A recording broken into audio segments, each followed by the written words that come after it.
pritong itlog, hotdog, bacon, fried rice, at orange juice ang inahanda ni Raven.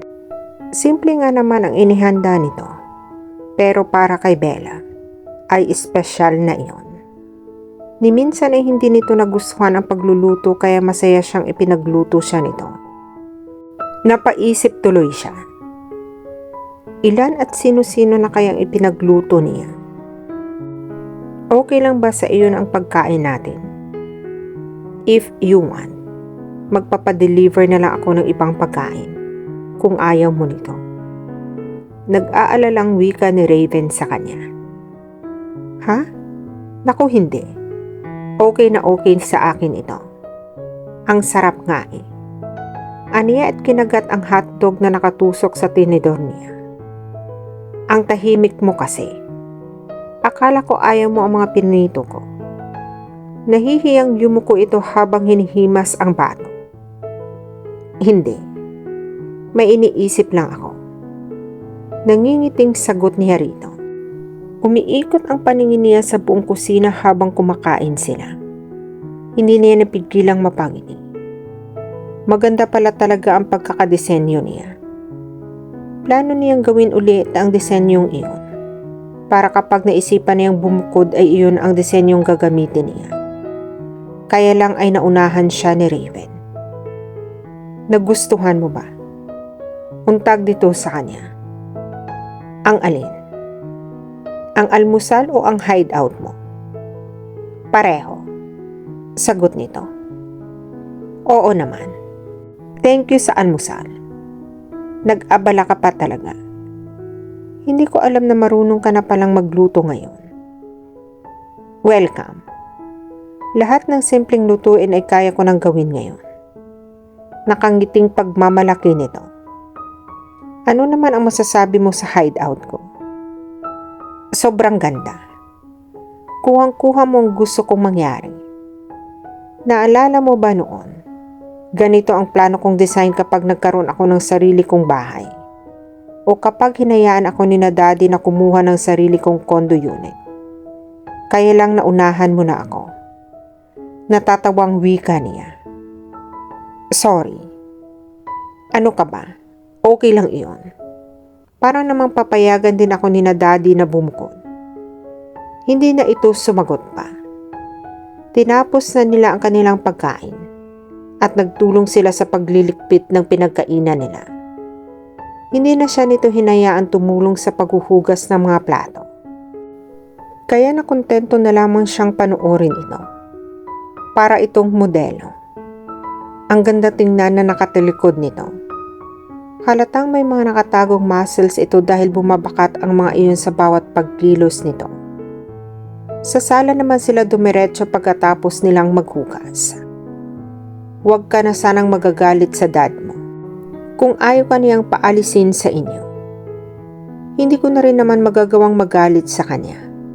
Sagot niya rito habang yakap ang isa sa mga tropilo roon. Kaya lang, nanghihinayang kasi ako. Hindi ko magawa ang gusto ko tulad nito.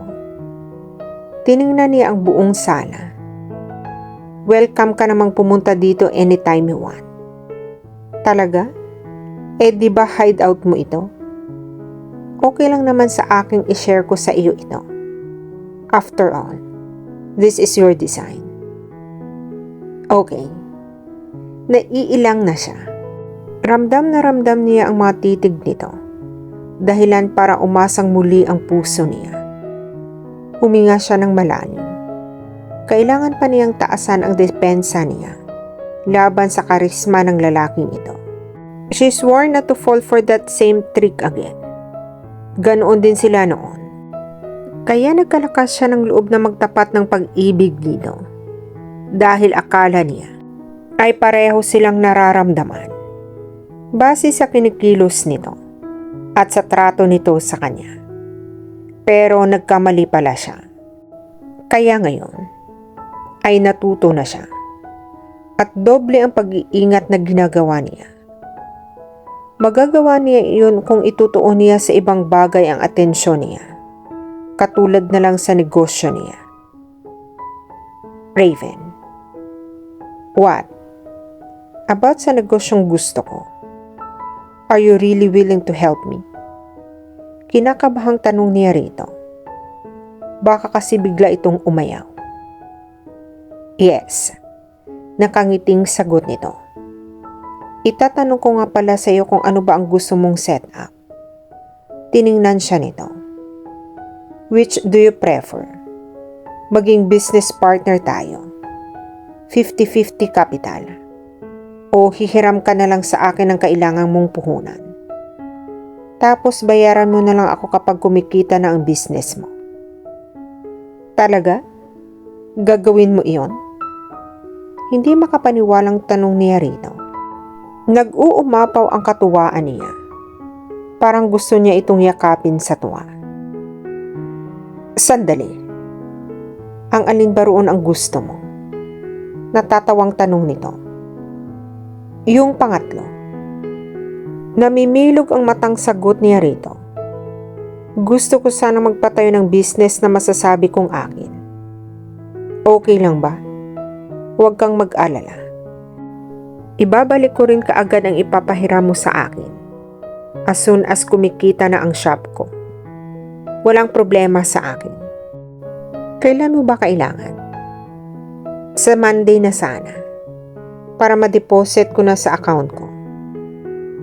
Sige. Ibibigay ko sa iyo yung check ngayon. Kailangan lang samahan mo akong pumunta sa office. Hindi na nito ipinaliwanag kung bakit pupunta pa sila sa opisina nito. Kaya hindi na rin siya nag-uusisa pa. Ang importante, matutuloy ang pinaplano niyang negosyo. Excited na siya. Sa law office ni Raven sila tumuloy. Pagkatapos silang mananghalian, naabutan pa nila ang mga kasamahan nito sa trabaho na may kailangang tapusin ng araw na iyon. Sinalubong sila ng isang may edad na babae, pero napakaganda at mukhang pala kaibigan. Bella, this is Mrs. Daso. Receptionist Sharino. Mrs. Daso. This is Isabella. Pakilala sa kanya ni Raven. Nice to meet you, Isabella. Anito sa kanya. Ngiti lang ang isinagot niya rito. Bumaling ito kay Raven. Anyway, attorney, kanina pa may naghahanap sa iyo. Sinabi niya, babalik daw siya. Sino? Tanong ni Raven. Sino pa? Edi si Miss Dina. Naiilang na sagot nito. Ganoon ba?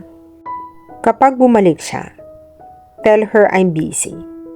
And Mrs. Dazo, ikaw na muna ang bahala kay Bella. May kukunin na ako sa office ko. Nagmamadaling bilin ni Raven, pero hindi naman binitawan ang kamay niya. Unless, binalingan siya nito. You'd like to come with me to my office? May kukunin lang ako. Hindi naman tayo magtatagal. Hindi na. You go ahead. I'll wait for you here. Makikipagkwentuhan muna ako kay Mrs. Dazo. Nakangiting sagot niya rito. Alanganing binitawan nito ang kamay niya at nagtungo na sa opisina nito. Huwag mo siyang pabayaan ha. Masaya ako para sa inyo. Wika ni Mrs. Daso sa kanya pagkaalis ni Raven. Ho? Nakumaliho ang iniisip ninyo.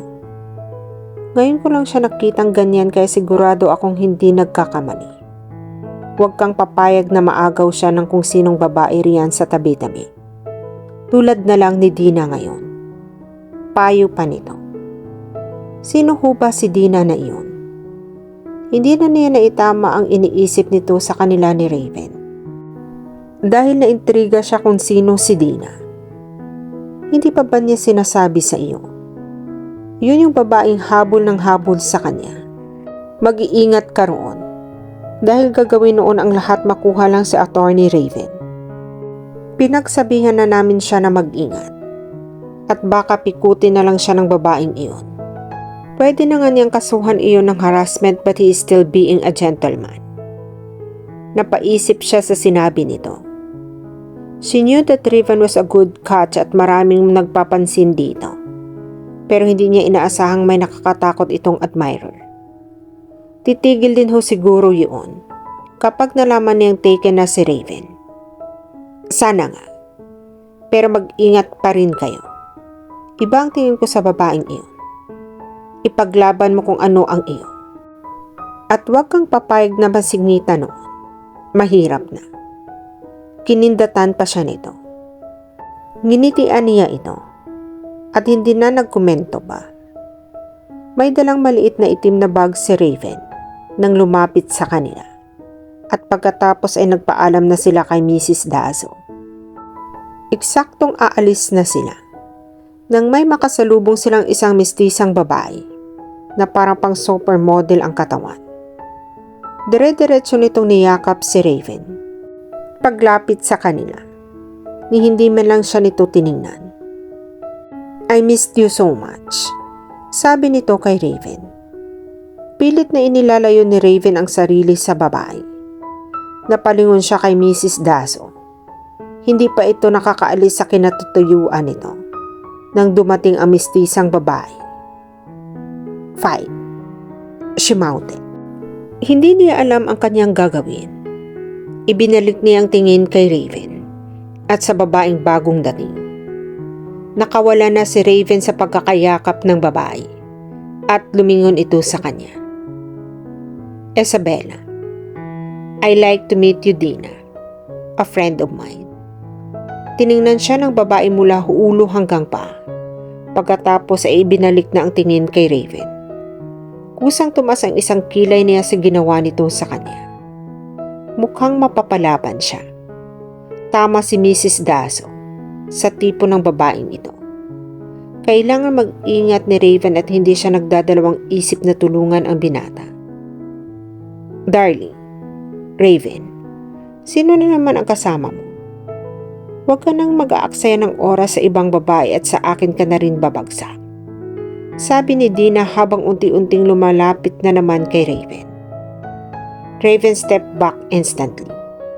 She saw Raven's reaction kaya kumilos na siya. Iniharang niya ang kanyang sarili bago pa tuluyang makalapit ang babae. Tumigil ito sa paglapit. Marahil ay hindi nito inaasahan ang ginawa niya. Tiningnan niya ito ng masama. Tumalikod siya ng bahagya kay Dina at humarap kay Raven. Gusto niyang makita ng malinaw ng mistisang babaeng iyon ang gagawin niya. Unti-unting dumulas ang kaliwang kamay niya sa baywang ni Raven payakap dito at ang kanang kamay niya ay inilagay niya sa batok nito. Nakakunot ang noo ni Raven. Masuyo niyang hinila pababa ang batok nito. Palakas ng palakas ang tibok ng puso niya habang papalapit ng papalapit ang mukha nito sa kanya. Hindi niya napigilan ang sarili mapatingin sa mga labi nito. Parang nanunuyo na ang kanyang lalamunan. Nang kahibla na lang ang distansya ng mukha nila sa isa't isa, ay hindi na siya nagdadalawang isip na hagkan ito sa mga labi.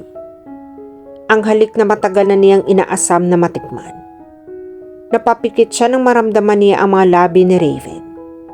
Pakiramdam niya ay unti-unti na siyang natutunaw sa mga bisig nito.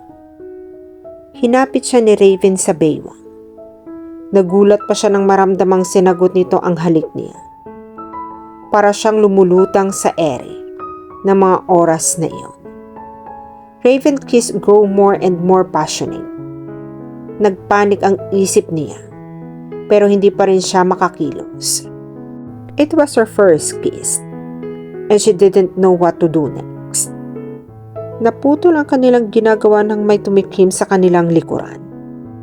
Huminto si Raven, pero hindi pa rin ito inaalis ang tingin sa kanya. Nakagat niya ang ibabang labi niya. Niyakap siya nito at pasimpleng bumulong sa kanya. We'll talk later. Niluwagan ni Raven ang pagkakayakap sa kanya at sabay nilang nilingon ang tumikim.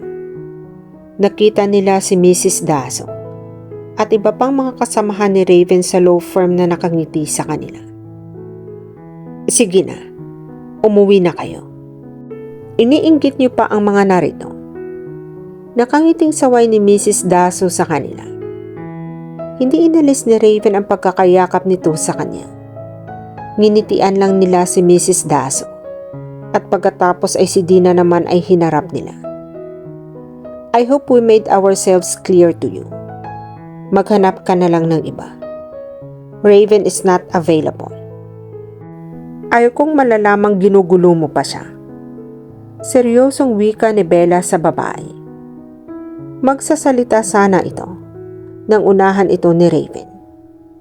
Dina, I'd like to meet you, my one and only Isabella. Hindi na hinintay ni Raven ang isasagot nito at tuloy-tuloy na sila sa sasakyan ni Raven na sa harap lang ng building. Bumibiyahe na sila pabalik sa penthouse nito pero hindi pa rin niya ito magawang lingunin. Walang nagsasalita sa kanilang dalawa hanggang sa makarating sila sa penthouse. Pagpasok niya ay dire-diretso siya sa sofa. Kinuha niya ang tropilo na nasa tabi niya at na nakapikit na niyakap iyon ng mahigpit. Pilit niyang kinakalma ang kanyang sarili.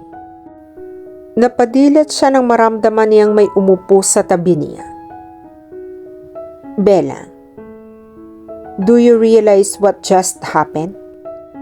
Tanong ni Raven na titig sa kanya. I know. I'm sorry. I just wanted to help. Akala ko kasi 4 lang tayo including Mrs. Daso. Hindi ko napansing dumating ang iba mo pang mga kasamahan. Hinilot niya ang kanyang sentido. Hindi lang naman sila ang concerned ko. Si Dina. Nilingon niya ito. Siguro naman sa ginawa natin, titigilan ka na niya. I don't think so. Dina isn't going to stop just because she saw me exchanging hot kisses with someone else. Nag-init ang mukha niya sa sinabi nito. I'm afraid that she'll do crazy things just to get you out of her way. Kitang-kita niya ang pag-aalala sa mukha nito. Anong plano mo ngayon? Since sinimula na natin ito, ituloy-tuloy na natin. Nanlaki ang mga mata niya sa sinabi nito. Kasasabi mo lang kanina na baka kung ano ang gagawin sa akin ng babaeng iyon. Tapos ituloy natin. Are you nuts? Promise. I'll do everything to keep you safe from her. Pag tumigil tayo ngayon, mapabaliwala ang ginawa natin kanina. Gusto mo magpanggap tayo na na tayong dalawa? Bigla yatang ayaw gumana ang utak niya dahil sa pinasok niyang gusto. Oo, panindigan na natin. For sure. Babalikan tayo ni Dina at dapat ay handa tayo. Sorry, nadamay ka pa sa problema ko kay Dina. Hinawakan ni Raven ang kamay niya. I would be very grateful kung tutulungan mo ako, Bella. Pero kung ayaw mo, okay lang sa akin. Maiintindihan ko. Tutulungan pa rin kitang makumpleto mo ang kailangan mong kapital para sa business na gusto mo. Parang dinaganan ang dibdib niya sa sinabi nito. Tutulungan pa rin siya nito, kahit iwan niya ito sa ere. Sinasabi ng isip niyang huwag sumugal pero kinontra iyon ng puso niya at buong pagkatao niya. Okay, tutulungan kita. Kasalanan ko rin naman kung bakit ako napasok sa gulong ito in the first place. Ngumiti ito sa kanya. His smile made him more sexy. Para siyang inaakit sa paraan ng pangiti nito. Thank you, princess. Thank you dahil hindi mo ako pinabayaan. Parang natunaw ang puso niya sa sinabi nito. Kitang-kita niya ang sinseridad sa mga mata nito. No problem. So, ano ang plano natin ngayon? Naiilang na siya sa pagkakatingin nito sa kanya. First, dapat hindi tayo magkailangan. Gagawin natin ang tipikal na ginagawa ng mga nasa isang relationship. Like akbay, holding hands, Hugs at kisses? Alanganing tanong niya rito. Kitang-kita niya ang pagtislap ng mga mata nito. Ayaw niyang bigyan ito ng ibang interpretation at baka mapahiya na naman siya. Yes, and speaking of kisses, I need to teach you how to kiss. Nag-init ang buong mukha niya sa sinabi nito. Puro kakalokohan. Seryosohin mo naman. At baka mabuko tayo. Gusto na niyang lumubog sa kinauupuan niya sa mga oras na iyon. Seryoso ako. You don't know how to kiss yet, so I'll teach you. Pinalakihan siya ng ulo sa sinabi nito. Sa inis niya, ay inihampas niya rito ang hawak niyang unan. Tinamaan ito sa mukha. Ang lakas ng tawa nito at hindi ininda ang ginagawa niya. Ipinagdiinan ba? Bahala ka na nga dyan. Puro kakalokohan. Naiinis na tumayo siya. Plano na niyang umalis at umuwi ng mag-isa. Pero maagap na hinawakan nito ang kamay niya at hinila siya paupo. Kung magtaka man siya kung bakit parang akong tuod kanina, ipaliwanag na lang natin na kasi na ikaw ang first ko. Hindi siya mapakali. Mawawala na yata siya ng malay sa kahihiyan. Sorry. Ginanap nito ang kamay niyang hindi pa pala nito binabitawan. Sige, planuhin na natin ito. Sigurado akong bibisita na naman si Dina sa Monday. Kaya kung okay lang sa iyo, let's have lunch together on Monday. Okay. I-deposit ko na lang ang check na ipinahiram mo sa akin sa Monday. Tapos dediretso na ako sa office mo. Kitang-kita niya ang relief sa mukha nito. Masaya siyang tulungan ito. Natatakot lang siya para sa puso niya. At dito na po nagtatapos ang part 5 ng ating kwento. Sabay-sabay po nating abangan ang susunod na kabanata. Be good, be safe, and God bless po everyone.